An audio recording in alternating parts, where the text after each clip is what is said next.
Hi, good evening mga chikilabs at beshi kong expired. Tingnan nyo, watch do, pakinggan nyo itong sinabi ni Dennis Padilla. So sad talaga, nakakasad mga chikilabs at beshi kong expired. Nag-usap ba kayo ni Claudine? Tumawag siya kagabi sa akin. Kasi may usap din pala siya.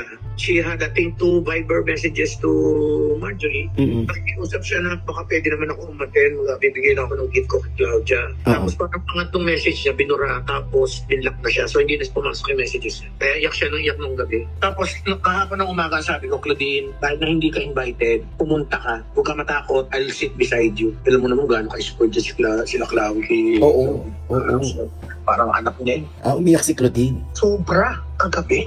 Ina, parang ihimatay yun. Sobra. So hindi sila okay ni Marjorie? Pag ganun ang pagkaunawa ko, nakikiusap sa mga invite eh. Kaya nga ako sinabi ko sa kanya, kahit hindi ka invite, pumunta ka, tatabihan kita. Kasi kung dumating naman siya, alam naman itaboy mo. Eh si Claudine Barreto yun, no? Tsaka tsahin yun eh. Paano mo yun? Kamag-anak yun eh. Kadugo yun. Paano? Sabi ko, pumunta ka kahit hindi ka invited.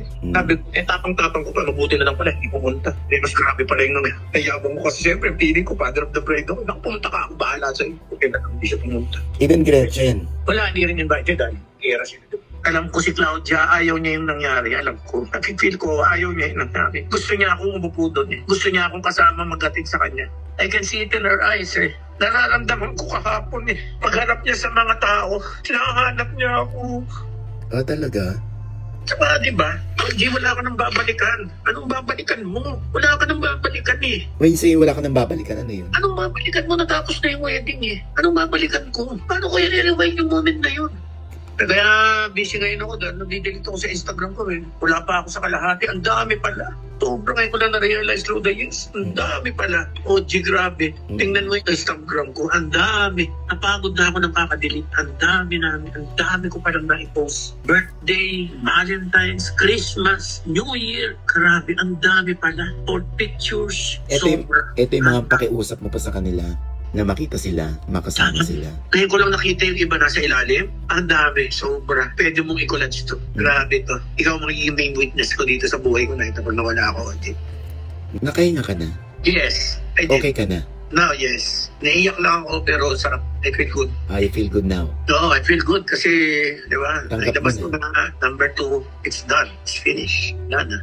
Yung iba maguguluhan, ano to, tinatapos na ni Dennis yung relasyon niya sa kanyang mga anak? Yes. Ako na masusunod ngayon, hindi na sila.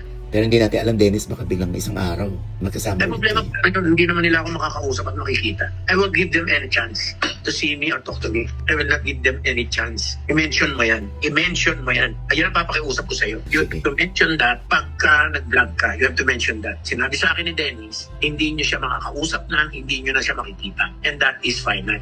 Don't dare approach or talk to him or call him. Mapuprostrate lang kayo. Paalam na to eh. This is a permanent goodbye. Maybe the last time that you will see me, na nakabaho ko yun, dahil di na ako makaiwas. Hindi ko naman kayo babandot. Anak ko kayo, pwede kayong bumigay. Gusto nyo mag-donate ng pambili ng biskwit, pwede rin naman yun. Mahaba pa buhay mo. Well, ano pa, marami pang walang closure. May dalawa pa akong anak nasa maliliit din. 12 years old pa ako, tsaka 8 years old. Oo, correct. Anyway, Dennis, sana maghihilom ang ano, no? Mahirap para sa akin. Maghihilom naman yan. Pero wala nang babalikan.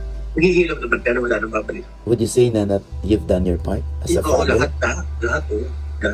Hanggang doon na lang. Naubos ka na? Naubos na. OG, alam mo kung saan ako nanggagaling.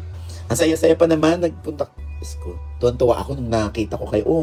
Late ko pinost yun, March 18 pa yun. Late mo pinost. Pinost ko lang yun a day before the wedding. 2 days before the wedding. That was March 18.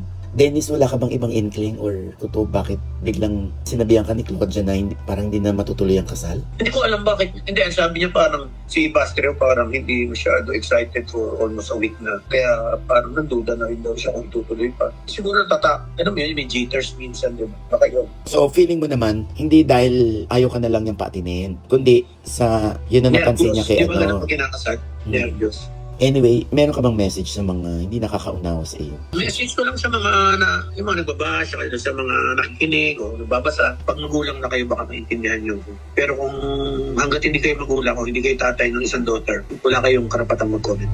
It's time for my reaction. Magre-react ako dahil by social responsibility ako. Ito, yung babagsang sa world video heart. So ayan, dito muna tayo kay Marjorie. Yan, ang beshi kong impacta, di ba? Ang may problema talaga yan si Marjorie ever since, kaya nga nag-away yung magkakapatid si Claudine, si Gretchen, at si Marjorie. Dahil ang sunsulera talaga dyan yan, si Marjorie Yobab, Eme.